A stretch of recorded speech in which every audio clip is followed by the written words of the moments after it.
नमस्कार दोस्तों, स्वागत है आप सभी का सिलेक्शन पक्का यूट्यूब चैनल में। जैसा कि आप देख रहे हो, आज हम करने जा रहे हैं army Agniveer mock test number 13 और बहुत धमाकेदार 50 क्वेश्चन ये होने वाले हैं।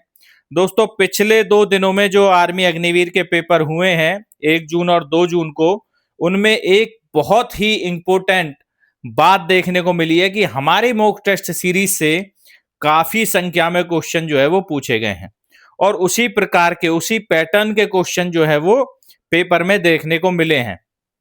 इसलिए मैं आप सभी से कहना चाहता हूं कि इस मॉक टेस्ट नंबर 13 को बिल्कुल आप अपने एग्जाम की तरह दें, टाइम लगाकर दें, बीच में उत्तर ना देखें और अपना उत्तर पहले लगाएं और उसके बाद उत्तर को चेक करें कि हाँ आपका जो आंसर है वो ठीक है या नहीं है। लास्ट में कमेंट बॉक्स में जरूर बताइए कि आपके कितने क्वेश्चन 50 में से ठीक है दोस्तों। ठीक है, बहुत ही ज्यादा इंपॉर्टेंट जो है ये मॉक टेस्ट होने वाला है आप सभी के लिए, क्योंकि एग्जाम में लगातार इसमें से पैटर्न पे क्वेश्चन पूछे गए हैं। जो अभी हमने 2 तारीख का जो एग्जाम का एनालिसिस कराया है उसमें भी क्वेश्चन जो है वो देखने को मिले हैं।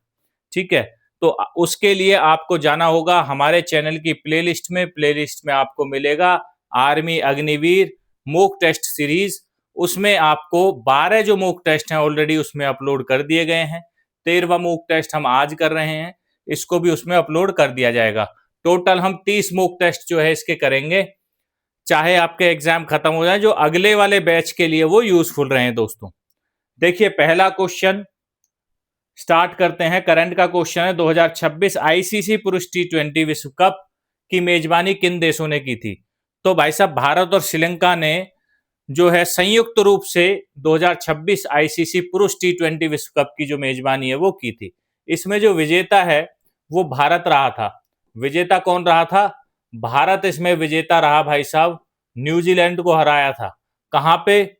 अहमदाबाद के नरेंद्र मोदी स्टेडियम में भाइयों, जहां पे अभी आरसीबी, रॉयल चैलेंजर बेंगलोर, ये भाई साहब विजेता रहे आईपीएल के।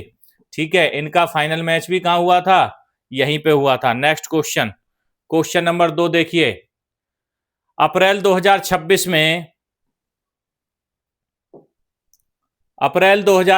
में आईएमएफ द्वारा जारी वैश्विक आर्थिक वृद्धि अनुमान में भारत की जीडीपी वृद्धि दर कितनी रहने का अनुमान लगाया गया?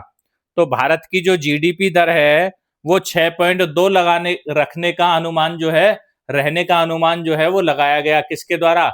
आईएमएफ के द्वारा, मतलब इंटरनेशनल मॉनेटरी फंड के द्वारा। अब देखिए, आईएमएफ से जुड़े कुछ क्वेश्चन जो है वो एग्जामिनर पेपर में पूछ लेता है।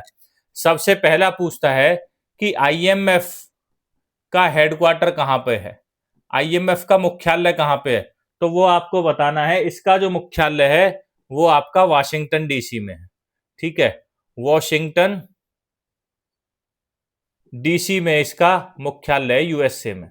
क्लियर है भाइयों? और देखिए, इससे जुड़ा एक और चीज है, वर्ल्ड बैंक। वर्ल्ड बैंक का मुख्यालय भी कहां? विश्व बैंक का मुख्यालय भी वाशिंगटन डीसी में ही है। दूसरा, इससे रिलेटेड आईएमएफ से क्वेश्चन क्या पूछता है कि आईएमएफ की स्थापना कब हुई, है ना, ये भी पूछा जा सकता है। आईएमएफ की स्थापना जो है वो कब होती है? तो ये आपको बताना है कि आईएमएफ की जो स्थापना है वो 1944 में होती है। 1944 में आईएमएफ की स्थापना जो है वो होती है दोस्तों। ठीक है, नेक्स्ट क्वेश्चन देख लेते हैं। क्वेश्चन नंबर 3, मई 2026 में किस भारतीय यात्री को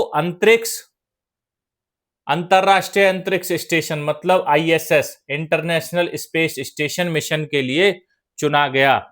इंपोर्टेंट क्वेश्चन है, करंट का क्वेश्चन है। ये है आपके शुभांशु शुक्ला। ऑप्शन भी यहां पे करेक्ट हो जाएगा भाइयों। ठीक है, देखिए, भारतीय वायुसेना के ग्रुप कैप्टन शुभांशु शुक्ला को अंतरराष्ट्रीय अंतरिक्ष स्टेशन मिशन के लिए चुना गया है। वे भारत के मानव अंतरिक्ष कार्यक्रम और भविष्य के गगनयान मिशन से भी जुड़े प्रमुख अंतरिक्ष यात्रियों में शामिल हैं। ये भाई साहब गगनयान मिशन से भी जुड़े हुए हैं। ठीक है, गगनयान मिशन से भी ये जुड़े हुए हैं, ये भी आपको याद रखना है। गगनयान मिशन से भी शुभांशु शुक्ला जुड़े हुए हैं। ठीक है, इनसे महत्वपूर्ण तथ्य जो है वो मैं आपको बता देता हूं। देखिए, जो शुभांशु शुक्ला हैं, सबसे पहले ये आपके वायुसेना के अधिकारी हैं।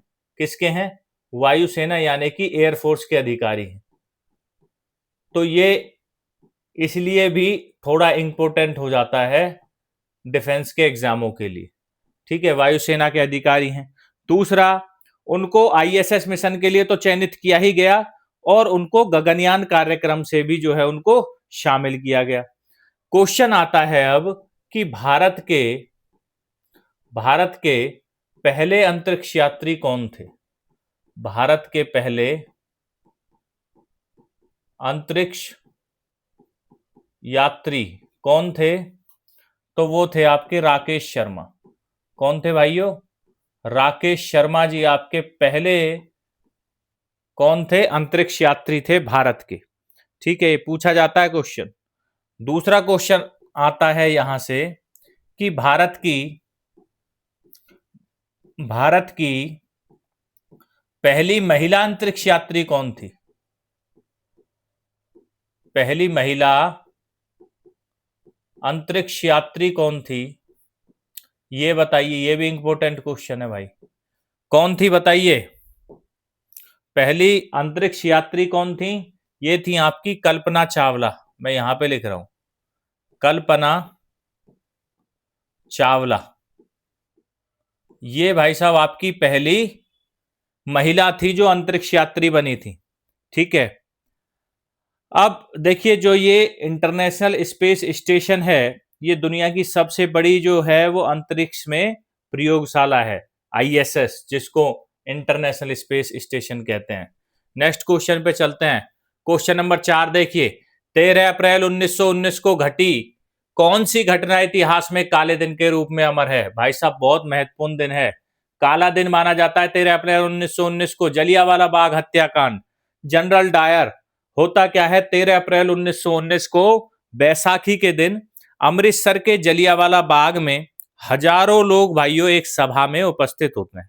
सभा होती है रोल एक्ट के विरोध में।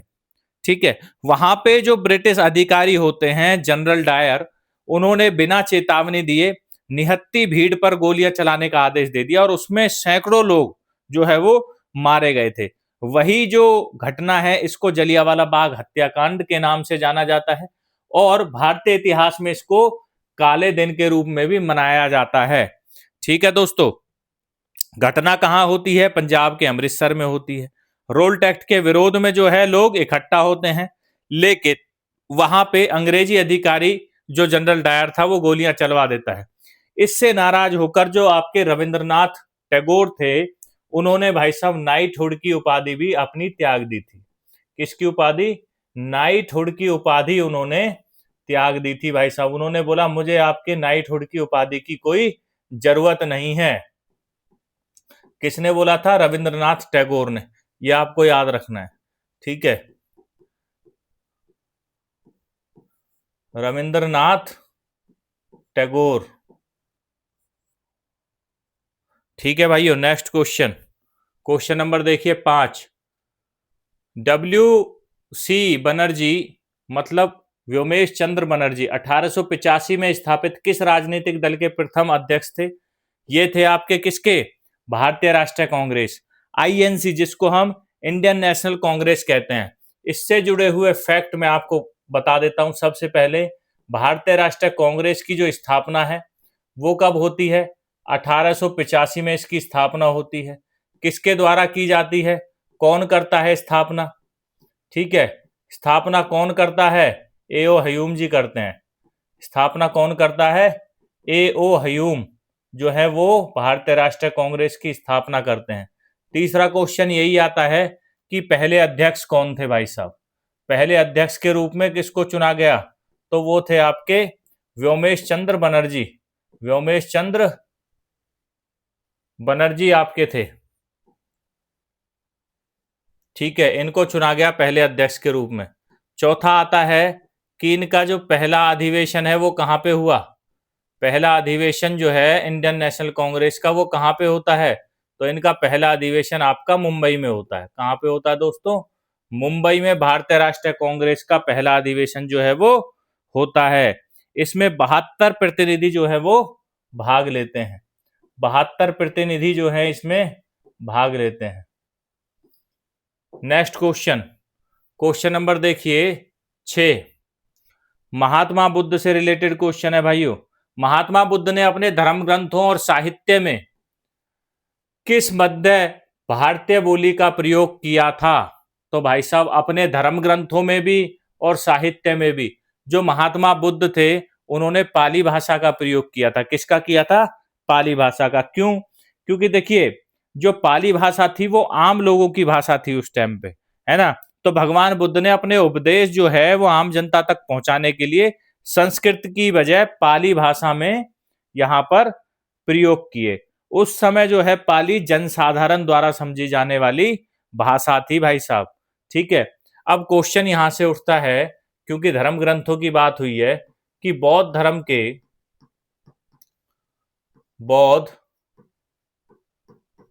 धर्म के जो प्रमुख ग्रंथ हैं, ठीक है, वो कौन सा है? बौद्ध धर्म के प्रमुख ग्रंथ कौन से हैं? तो इनका नाम पूछ लिया जाता है। वो है भाई साहब आपका त्रिपिटक।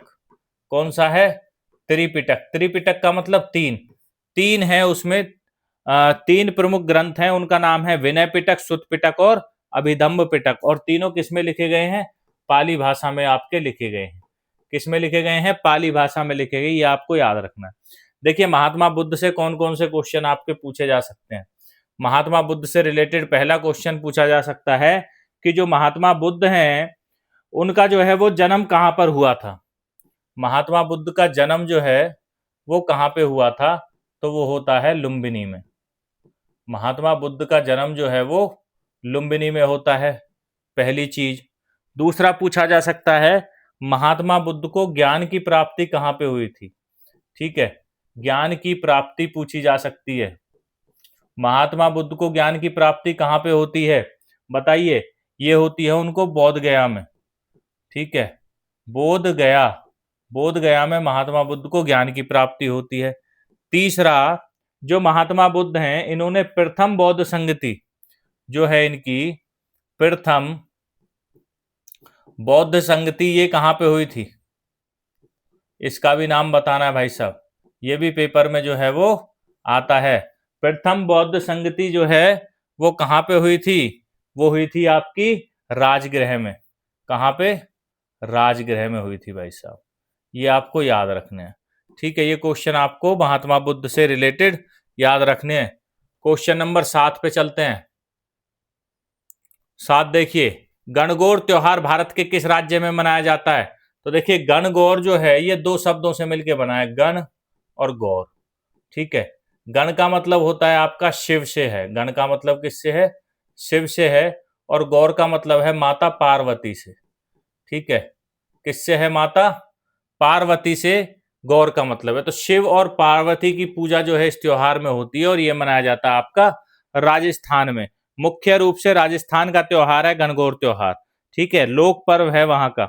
यहाँ पे होता क्या, जो विवाहित महिलाएं हैं वो अपनी पति की लंबी आयु और जो अविवाहित कन्याएं होती हैं वो अपने वर की प्राप्ति के लिए ये पर्व जो है वो मनाती हैं दोस्तों। ठीक है, नेक्स्ट क्वेश्चन पे चलते हैं। क्वेश्चन नंबर है आपका 8। क्वेश्चन नंबर 8वां देख लेते हैं। किस भारतीय क्रिकेट खिलाड़ी की आत्मकथा का शीर्षक प्लेइंग इट माई वे है? तो ये आपके हैं मास्टर ब्लास्टर सचिन तेंदुलकर। इनका है भाई साहब प्लेइंग इट माई वे जो है वो महान क्रिकेटर सचिन तेंदुलकर की आत्मकथा है। ठीक है, इसमें उनके क्रिकेट जीवन की संघर्ष, उनकी उपलब्धियां और व्यक्तिगत अनुभवों का वर्णन जो है वो मुख्य रूप से किया गया है। ठीक है, नेक्स्ट क्वेश्चन चलते हैं। हाँ, एक क्वेश्चन इनसे जुड़ा हुआ है कि भाई खिलाड़ियों में भारत रत्न प्राप्त करने वाले पहले खिलाड़ी यही थे। ठीक है, तो क्वेश्चन पूछा जा सकता है भारत रत्न प्राप्त करने वाले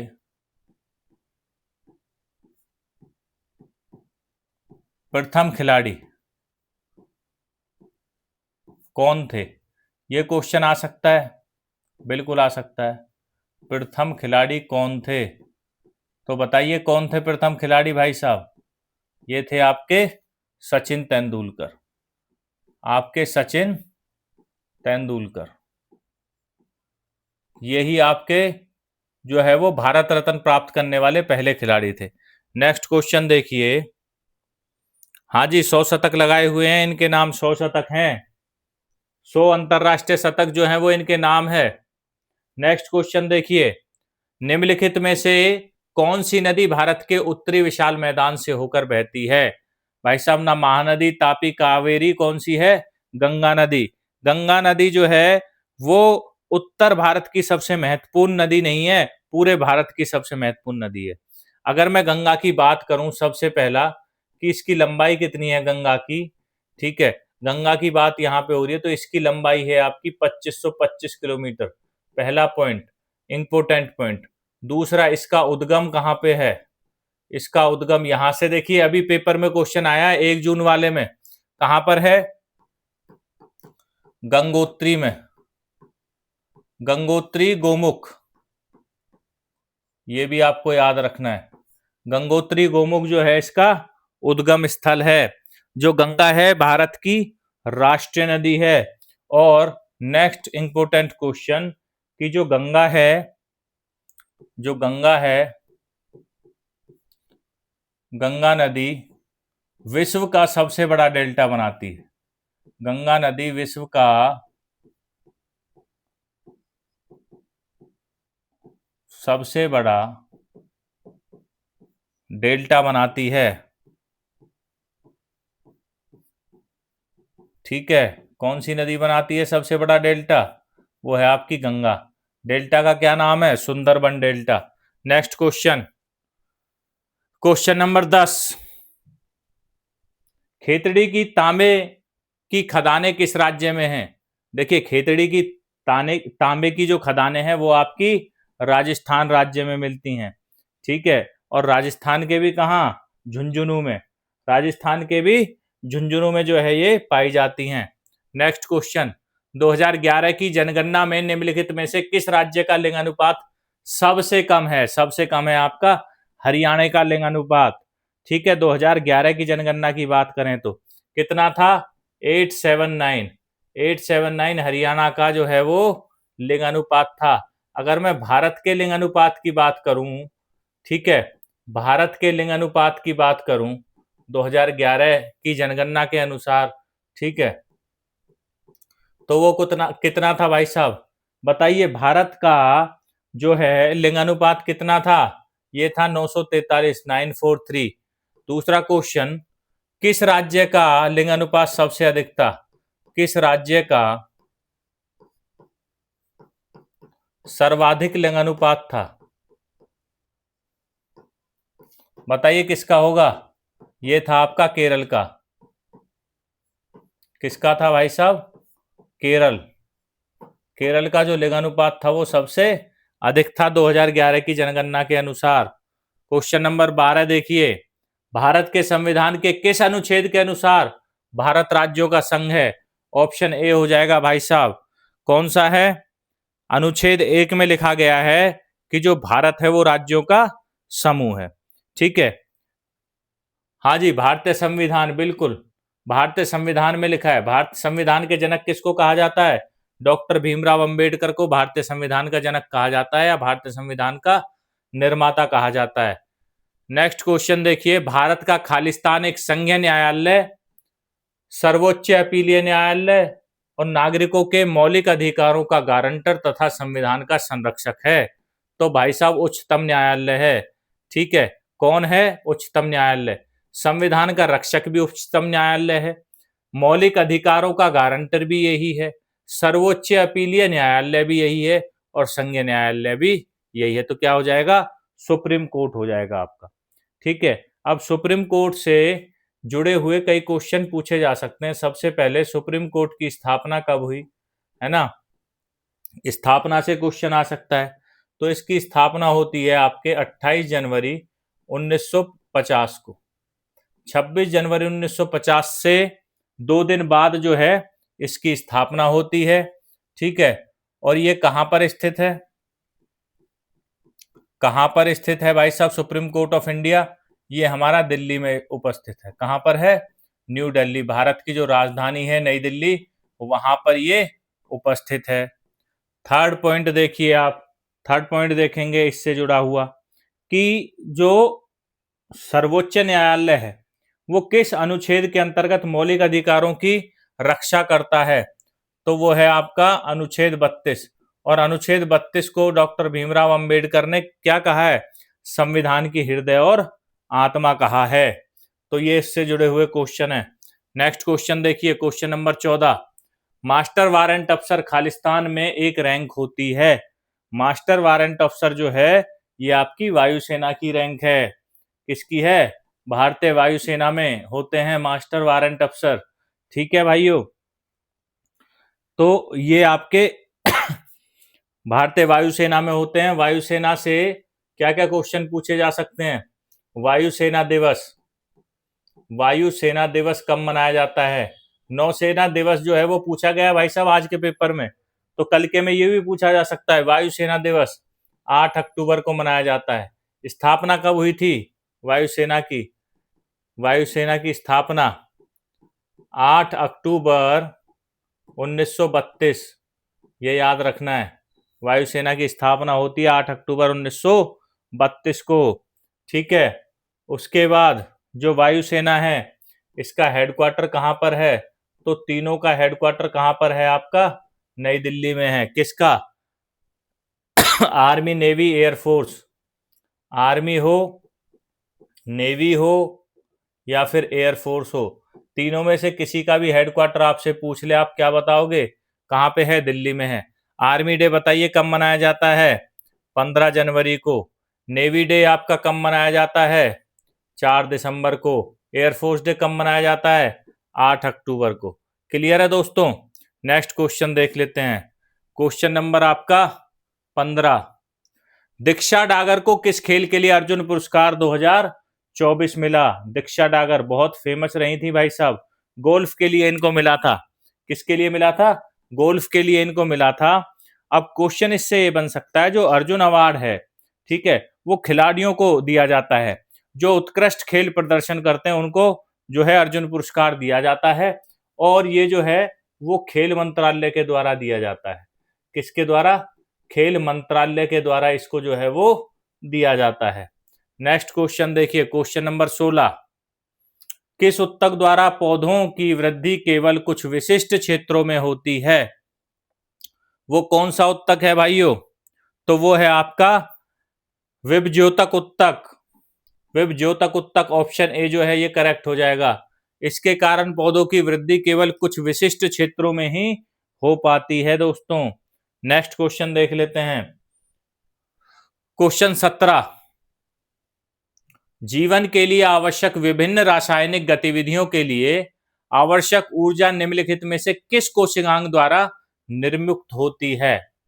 ठीक है, बताइए किस कोशिकांग द्वारा जो है वो निर्मुक्त होती है? तो वो है आपका सूत्रकणिकाएं, जिसको हम माइटोकॉन्ड्रिया कहते हैं। ऑप्शन बी यहाँ पे करेक्ट हो जाएगा। ठीक है, और माइटोकॉन्ड्रिया को क्या कहते हैं? कोशिका का पावर हाउस भी कहते हैं। क्या कहते हैं? कोशिका का पावर हाउस भी इसको कहा जाता है। कोशिका का power house means power house of cell भी इसको कहा जाता है। ठीक है, कोशिका का पावर हाउस जो है इसको कहा जाता है।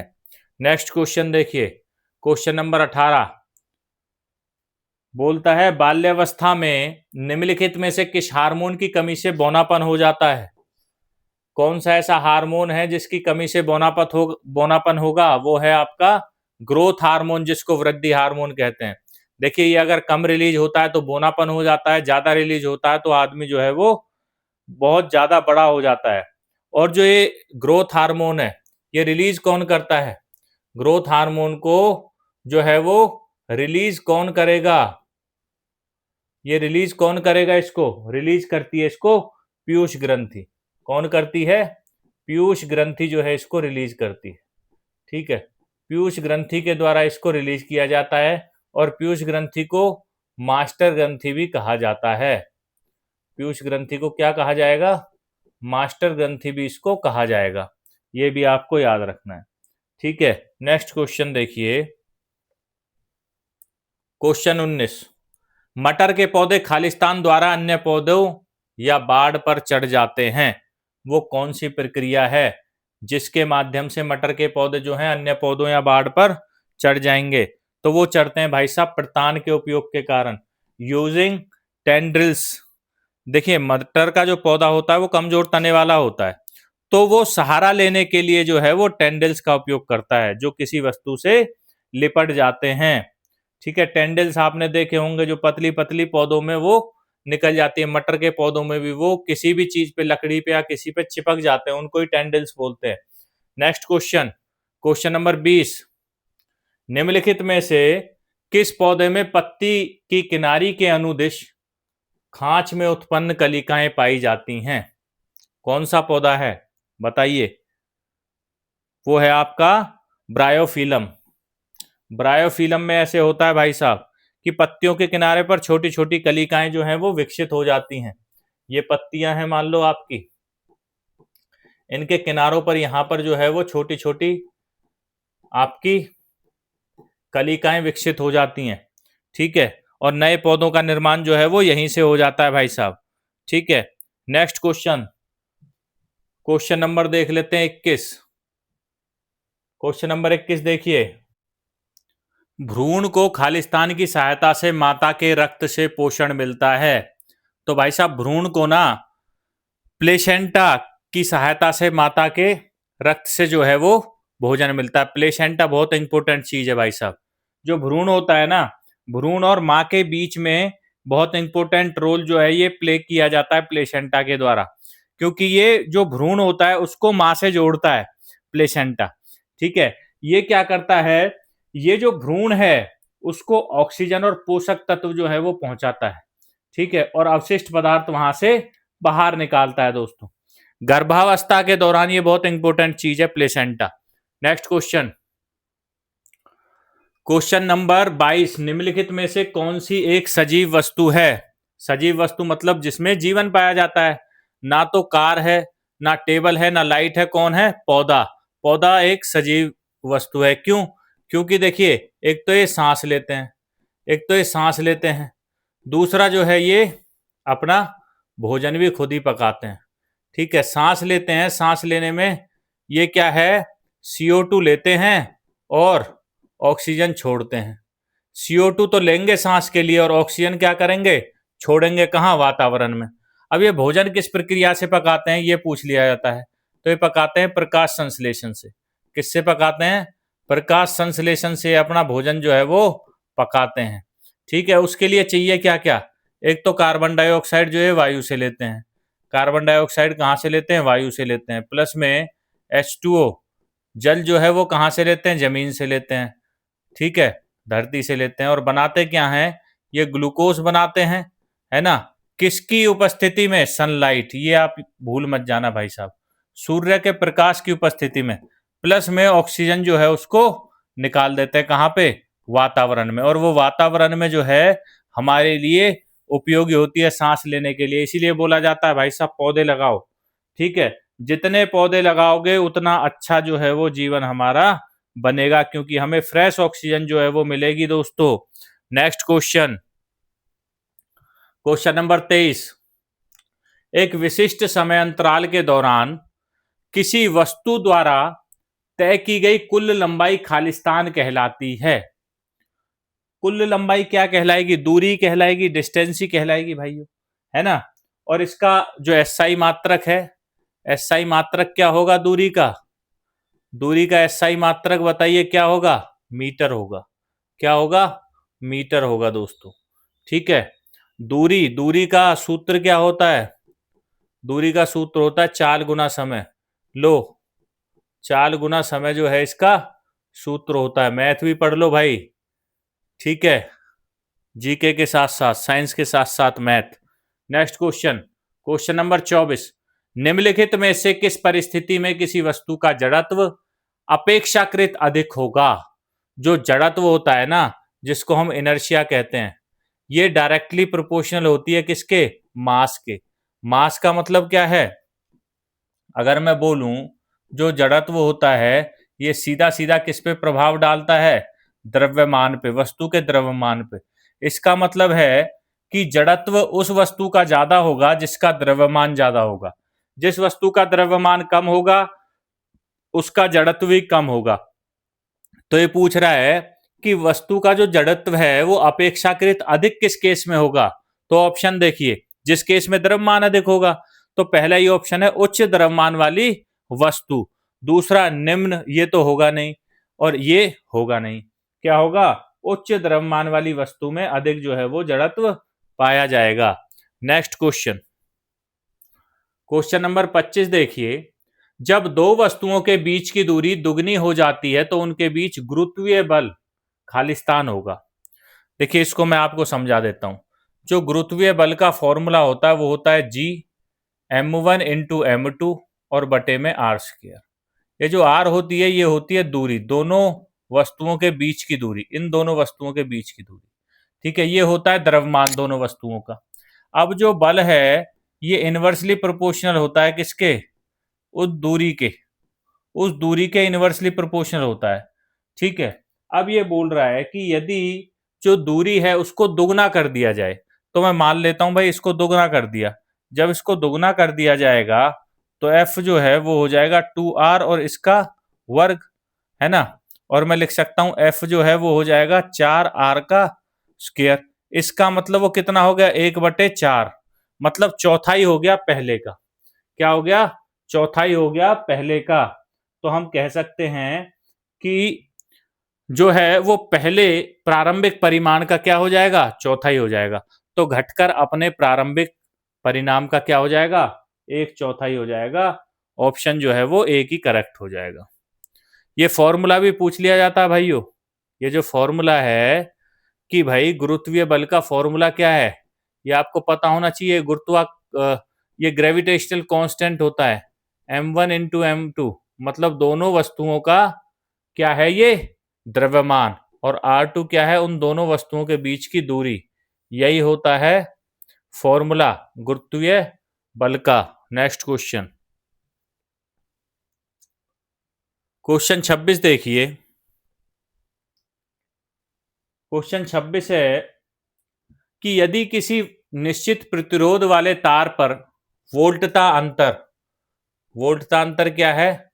आपका 36 वोल्ट है। ठीक है, और इनमें प्रभावित धारा जो है, जो करंट है आई है, वो आपका 3 एम्पियर है। ठीक है, तो पूछ रहा है तार का प्रतिरोध क्या होगा? तो जो प्रतिरोध है वो होगा आपका आर पूछा है। तो आर क्या होगा आपका? बताइए। V अपॉन में आई होगा, है ना। आर होगा V अपॉन में आई। V कितना दिया हुआ है? 36, और आई कितना है? 3। 3 से 36 को काटोगे कितनी बार कटेगा? 12 बार।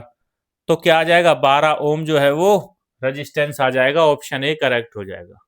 ठीक है, ओम जो है इसकी एसआई यूनिट है, किसकी? रेजिस्टेंस की, यानी कि प्रतिरोध की। प्रतिरोध जो है इसकी एसआई मात्रक क्या है? ओम ही है इसका एसआई मात्रक। नेक्स्ट क्वेश्चन देखिए दोस्तों, क्वेश्चन नंबर 26, कि निम्नलिखित में से कौन सी वस्तु दृढ़ प्रकृति की होती है? दृढ़ प्रकृति मतलब ठोस होती है, रिजिड होती है। तो देखिए कोल्ड ड्रिंक जो है ये तरल है, ये गैस है, ये भी गैस है। क्या बचा? Sugar cube. ठीक है, चीनी के दाने आपने देखे होंगे, शुगर क्यूब, वो क्या है? रिजिड होती है, मतलब दृढ़ होती है प्रकृति में। ठीक है, और एक चीज और है, जो ठोस होते हैं, ठोस, यहां से क्वेश्चन आया है। ठोसों का आकार, कल के पेपर में भी क्वेश्चन आया है इसका। ठोसों का आकार जो है वो भी निश्चित होता है।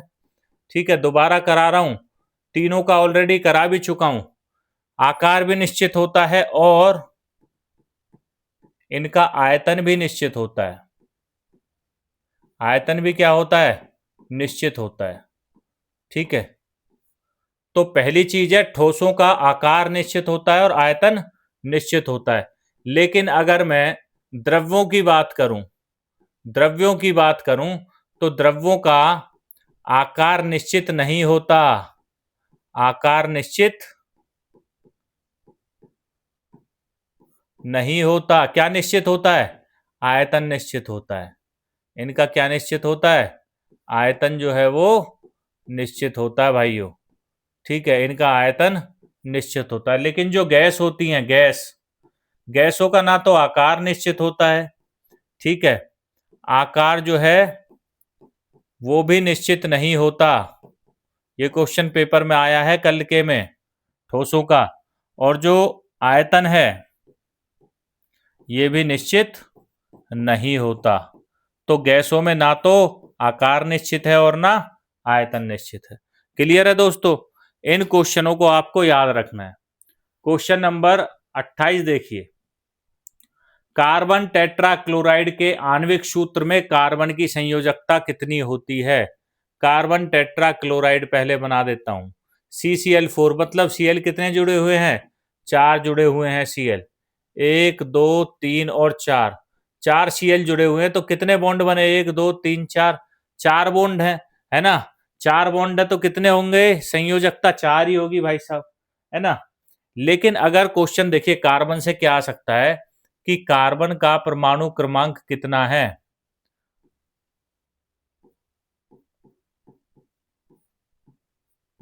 परमाणु क्रमांक पूछा जा सकता है तो वो है इसका 6। कार्बन का परमाणु क्रमांक कितना है? 6। लेकिन इनकी संयोजकता कितनी है?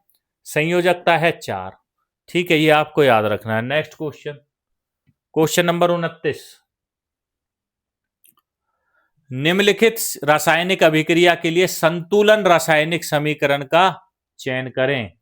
हाँ जी, अभिक्रिया आपको दी हुई है Fe प्लस में H2O। अब मैं आपको समझाऊंगा यहाँ पे जो है अभिक्रिया को संतुलित कैसे करते हैं।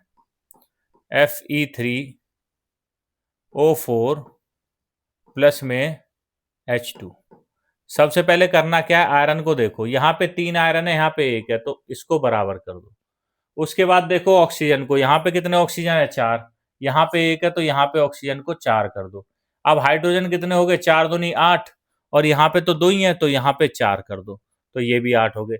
इसका मतलब ये जो आपकी अभिक्रिया है ये क्या होगी? संतुलित अभिक्रिया। इसको क्या बोलेंगे? संतुलित अभिक्रिया जो है ये हो गई। ठीक है, ये अभिक्रिया जो है वो संतुलित अभिक्रिया हो गई भाई साहब आपकी। ऐसे संतुलित करते हैं अभिक्रियाओं को। नेक्स्ट क्वेश्चन देखिए, क्वेश्चन नंबर 30, कार्बन कितने संयोजकता आबद्ध वहन करता है? तो ये हो जाएगा टेट्रावेलेंट, चतुर्संयोजी, मतलब 4 बॉन्ड बना सकता है। कितने बना सकता है? 4 बॉन्ड बना सकता है भाइयों। Next question, question number 31, math आ गया। एक संख्या 8 घटाने पर 26 हो जाती है, वह संख्या ज्ञात कीजिए। एक संख्या में मान लेता हूं A है, इसमें से 8 घटाने पर वो संख्या 26 हो जाती है, तो संख्या कितनी होगी? अब 8 इधर जाएगा तो प्लस का हो जाएगा, मतलब 26 जमा 8 कितना होगा भाई? 34। तो संख्या कितनी होगी? 34 होगी। ऑप्शन डी करेक्ट हो जाएगा। नेक्स्ट क्वेश्चन, ऐसे ही क्वेश्चन जो है पेपर में देखने को मिल रहे हैं भाई, सिंपल सिंपल। संख्याओं 100 और 200 का औसत कितना होगा? औसत होगा इन दोनों के बीच की संख्या, कितनी होगी? 150। देखते ही लगा सकते हो, लेकिन आपको करना क्या है कि करके अगर देखना है, ठीक है, करके अगर देखना है, क्योंकि पेपर में क्वेश्चन गलत नहीं होना चाहिए। तो दोनों संख्याओं का जोड़ बटे में 2, 100 और 200 300 बटे में 2 कितना हो जाता है? 150 हो जाएगा आपका। कितना हो जाएगा? 150 औसत आ जाएगी। नेक्स्ट क्वेश्चन पे चलते हैं। क्वेश्चन नंबर 33 देखिए, 33, प्रथम 4 सम प्राकृतिक संख्याओं का औसत कितना होगा? प्रथम 4 सम, प्रथम 4 संग जो संख्याएं हैं वो हैं 2, 4, 6 और 8। जब भी देखिए सम प्राकृत संख्या हो, जैसे 4 है, 6 है, 8 है, 10 है, तो आपको करना क्या है, जो बीच की 2 संख्याएं हैं इनके बीच का नंबर औसत होगा। 4 और 6 के बीच में क्या आता है? 5, 5 ही औसत होगा। ये शॉर्ट ट्रिक है दोस्तों। नहीं तो आप कैसे करोगे? ट्रेडिशनल मेथड से। ट्रेडिशनल मेथड क्या कहता है? औसत कैसे निकालोगे? 2 जमा 4 जमा 6 जमा 8 बटे में 2 बटे में 4, क्योंकि 4 संख्याएं। अब 8 2 10, 6 और 4 10, तो 20 बटे में 4, और 4 से 20 को काटोगे 5 बार, औसत 5 ही आना है। ठीक है, लेकिन ये तो हो गया जब संख्या इवन है, मतलब सम संख्याएं हैं। लेकिन जब विषम संख्या हो, जैसे 3 प्राकृतिक संख्याओं का पूछ लिया, तो 3 में 2 4 6 होंगी, तो 3 के केस में तो बीच वाला ही होगा। लेकिन क्योंकि 4 6 8 10 जो संख्याएं सम संख्या होती हैं, उनमें बीच की संख्या कोई होती नहीं है ना, दो संख्याएं होती हैं बीच में, तो उन दोनों के भी बीच में जो हो वही क्या होगा, औसत होगा। क्लियर है? नेक्स्ट क्वेश्चन 34 नंबर देखिए। 24 भाग में 3 गुना 2 बोर्ड मास लगा हुआ है। इसमें क्या लगा हुआ है? बोर्ड मास। सबसे पहले क्या खुलेगा? ब्रैकेट खुलेगा। ब्रैकेट खुलने के लिए 3 दूनी 6, तो 24 भाग में 6। जब 24 को 6 से भाग करोगे तो क्या आएगा? 4 आ जाएगा। ऑप्शन ए ही दे रखा है, ऑप्शन ए करेक्ट हो जाएगा दोस्तों। नेक्स्ट क्वेश्चन बोर्ड मास के डिपेंड आज के पेपर में भी 2-3 क्वेश्चन में आए हैं भाई साहब। ठीक है, 11/100 का दशमलव समतुल्य कौन सा होगा? तो नीचे 2 जीरो हैं, तो 1 और 2, 2 के बाद पॉइंट लग जाएगा, तो 0.11। ऑप्शन बी करेक्ट हो जाएगा दोस्तों। ठीक है, क्वेश्चन नंबर देखिए 36। HCF LCM पे भी क्वेश्चन आज के पेपर में आया है, कल के में भी आया था। 2 और 3 का HCF पूछा है, तो इन दोनों में कुछ कॉमन नहीं है ना, तो HCF कितना होगा इनका? मतलब महत्तम समावर्तक कितना होगा? 1। जब कुछ कॉमन ना हो या किसी से कटे ना, तो महत्तम समावर्तक कितना होता है? 1 होगा। ठीक है, और अगर लघुत्तम समावर्तक पूछ लेता तो 2 गुना 3 हो जाता, क्योंकि कुछ कॉमन नहीं है, तो 2 तिया 6 हो जाता। ठीक है, नेक्स्ट क्वेश्चन देखिए, क्वेश्चन नंबर 37। 100 के वर्ग में कितने शून्य होते हैं? देखिए 100 में कितने शून्य हैं? 2 शून्य हैं, तो 100 के वर्ग में कितने होंगे? 100 गुना 100, 4 शून्य हो जाएंगे, है ना। कितने हो जाएंगे? 4 हो जाएंगे भाइयों। ऑप्शन कौन सा हो जाएगा? सी करेक्ट हो जाएगा। Next question, question number 38। निम्नलिखित में से कौन सा विकल्प 0.64 के प्रतिशत के रूपांतरण को दर्शाता है? 0.64 के प्रतिशत के रूपांतरण को, तो प्रतिशत के लिए हम क्या करते हैं? प्रतिशत का रूपांतरण निकालना है तो गुना में 100 करेंगे। प्रतिशत को हटाने के लिए बटे में 100 करते हैं, प्रतिशत को लगाने के लिए गुना में 100 करेंगे। तो पॉइंट के बाद 2 अक्षर हैं, 2 जीरो हैं, तो कितना आ जाएगा? 64%। ध्यान रखना, प्रतिशत लगाना है तो क्या करेंगे? गुना में 100 करेंगे। प्रतिशत हटाना है, प्रतिशत हटाना है तो क्या करेंगे? 64 बटे में 100। प्रतिशत हट गया, क्या आ जाएगा? 0.64 आ जाएगा। क्लियर है? तो इसका उत्तर क्या हो जाएगा? सी। प्रतिशत हटाना है भाग में 100, प्रतिशत लगाना है तो गुना में 100।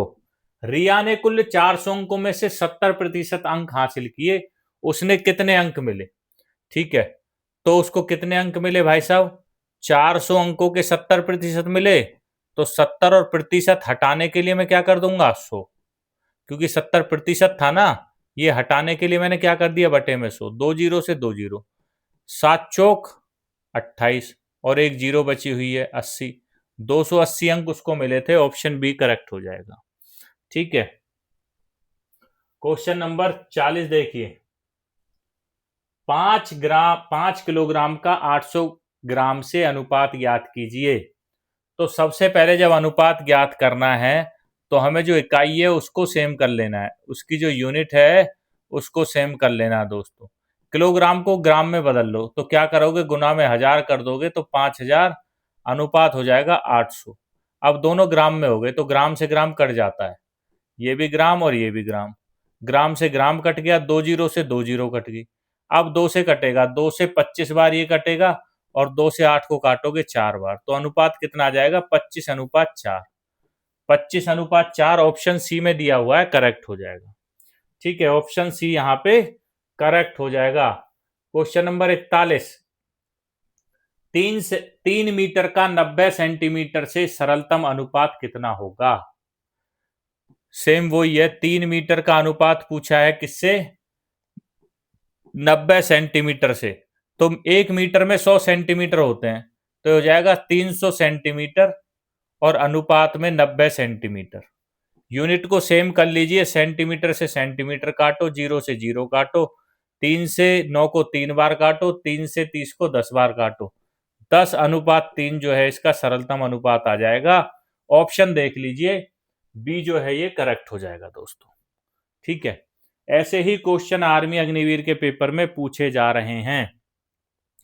दोनों दिन के पेपर देख लीजिए, सारी शिफ्टों को देख लीजिए, ऐसे ही क्वेश्चन साधारण ब्याज का सेम क्वेश्चन, जो साधारण ब्याज का ऐसा ही क्वेश्चन जो है वो पूछा गया है भाई साहब। ठीक है, मूलधन दे दिया था, दर दे दी, समय दे दिया और साधारण ब्याज पूछ लिया। ठीक है, तो साधारण ब्याज कैसे निकालोगे आप? ब्याज कैसे निकालते हो? मूलधन गुना में दर गुना में समय और बटे में 100। 2 जीरो से 2 जीरो, 8 दूनी 16, 16 दूनी 32, 32 के बाद एक जीरो और लगा दो क्योंकि जीरो ये बची हुई है, 320 रुपए। लेकिन आज के पेपर में जो क्वेश्चन आया था उसमें उत्तर जो था वो 640 था। क्यों? क्योंकि वर्ष जो है वो 4 वर्ष दिए हुए थे। ठीक है, नेक्स्ट क्वेश्चन देखिए, क्वेश्चन नंबर 43। ए एक कार्य को 15 दिनों में पूरा करता है। मैंने मान लिया भाई ए जो है वो एक कार्य को 15 दिनों में पूरा करता है। मैंने मान लिया जो टोटल कार्य है वो 15 ही है। काम जो है कुल कार्य वो कितना है? कुल कार्य मैंने मान लिया 15 ही है, 15 दिन तक करता है ना। और उसकी जो क्षमता है कार्य करने की वो मैं यहां लिख देता हूं, एक कार्य प्रतिदिन करता है। वो एक कार्य की ही क्षमता है एक दिन की उसकी करने की। अब वो बोल रहा है ए द्वारा 6 दिन तक कार्य करने के बाद कितना कार्य शेष बचा। ठीक है, कुल कार्य 15 था, 6 दिन तक उसने कार्य किया, 6 दिन तक कार्य किया तो कितना कार्य किया? 6 काम किए। 15 काम थे, 6 कर दिए, बचा काम कितना? बचा कार्य कितना था? 9 काम बचा। और यही पूछा उसने कि भाई कार्य करने के बाद कितना कार्य शेष बचा। तो भाई 9 कार्य शेष बचा 15 में से, टोटल 15 था ना, तो इसको अब काट दो, 3 तिया 9 और 3 पंजे 15, 3/5 कार्य बचा। ऑप्शन जो है डी करेक्ट हो जाएगा। ठीक है भाइयों, इससे भाग करना पड़ेगा कुल कार्य से, तभी तो आप फ्रैक्शन वैल्यू निकाल सकते हो। नेक्स्ट क्वेश्चन, कोई फॉर्मूला याद करने की जरूरत नहीं है। ठीक है, 3 सेंटीमीटर गुना 2 सेंटीमीटर आकार वाले एक आयत का परिमाप ज्ञात कीजिए। एक आयत है,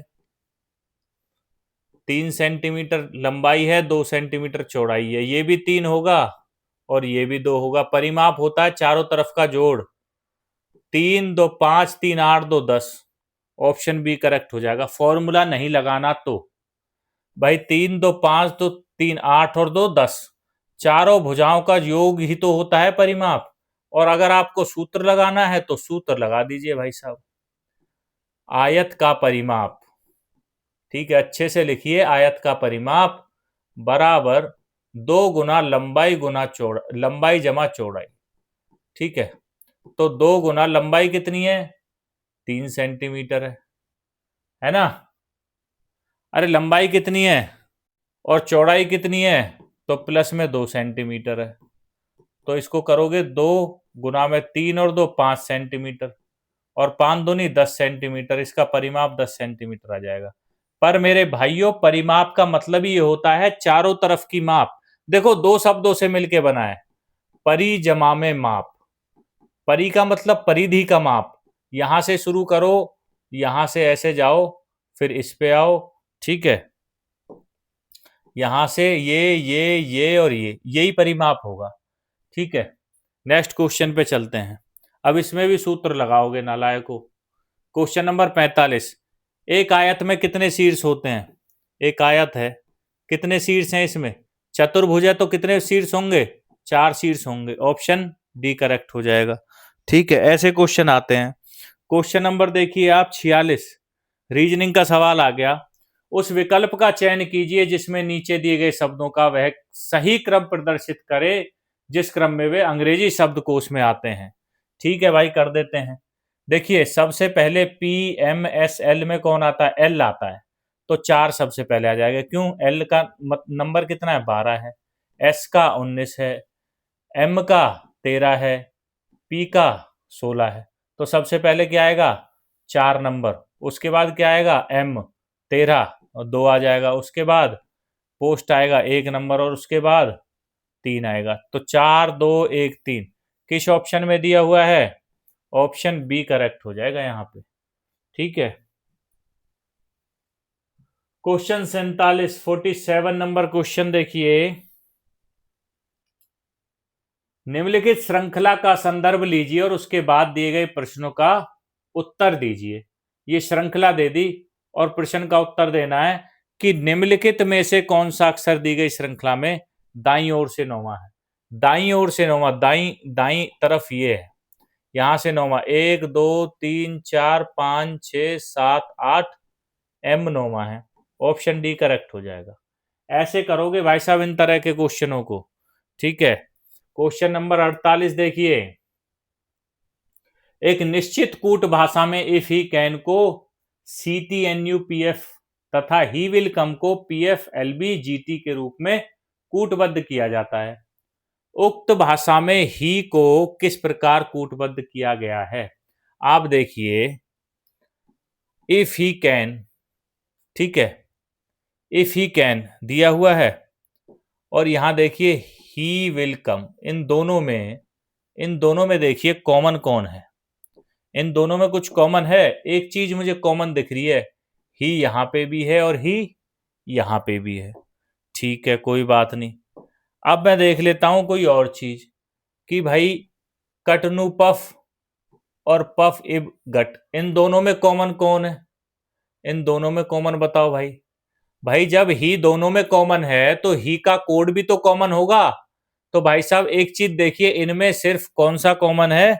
मुझे दिख रहा है पीएफ इसमें भी कॉमन है और पीएफ इसमें भी कॉमन है। इसका मतलब जो ही का कोड है, वो क्या होगा? पीएफ।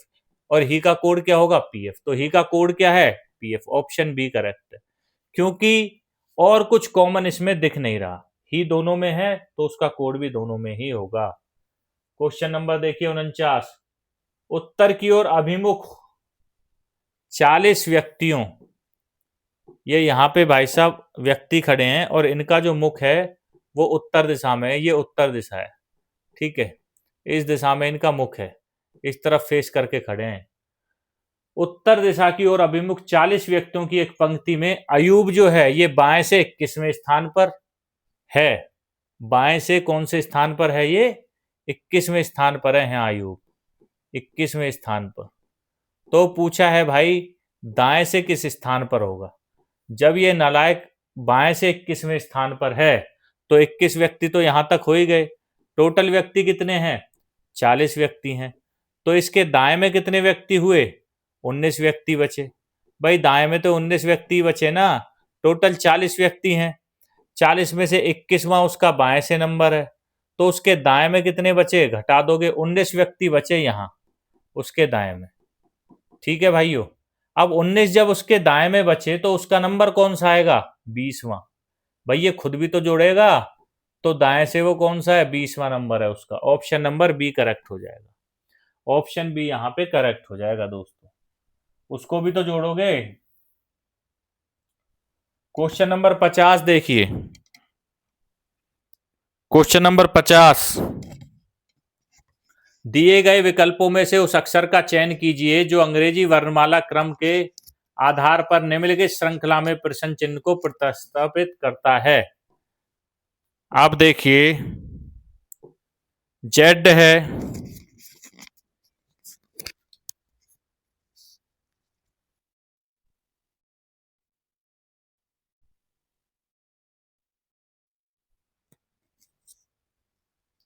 वी है, आर है, एन है और जे है। ठीक है। जेड 26 पे आता है, वी 22 पे आता है, ये 18 पे आता है, 14 पे आता है, 10 पे आता है। यहां बताना है क्या आएगा। तो देखिए 4 4 का माइनस हो रहा है। आप देखोगे -4 -4 -4 -4, तो यहाँ भी -4, -4 का मतलब 6 और 6 का मतलब F। ऑप्शन बी करेक्ट हो जाएगा दोस्तों। ठीक है, ये थे भाई साहब आज की हमारी क्लास के 50 धमाकेदार क्वेश्चन। और ऐसे ही इसमें भी जो जो क्वेश्चन एग्जाम में आए हुए हैं वो मैंने आपको बता दिए, कौन कौन से क्वेश्चन जो है वो पूछे गए हैं। आप हमारे सिलेक्शन पक्का यूट्यूब चैनल से जुड़े रहिए और प्लेलिस्ट में आपको आर्मी अग्निवीर के सैंपल पेपर जो है वो दिए हुए हैं। उन सैंपल पेपर को एग्जाम में जाने से पहले जरूर देखें। मिलते हैं कल की नेक्स्ट वीडियो में army Agniveer mock test number 14 में। लेकिन उससे पहले एक और इम्पोर्टेंट इन्फॉर्मेशन, जो अभी एग्जाम चल रहे हैं आर्मी अग्निवीर के, उनका एनालिसिस हम रात को पूरे जो 4 शिफ्ट में पेपर होते हैं 8:30 बजे लाइव आके उसका एनालिसिस जो है वो करते हैं। तो 8:30 बजे जो है वो आप जुड़िए, एनालिसिस देखिए। 2 जून का एनालिसिस आज हमने किया था और कल 3 जून का एनालिसिस जो है वो होने वाला है दोस्तों। मिलते हैं कल की नई वीडियो में, तब तक के लिए धन्यवाद।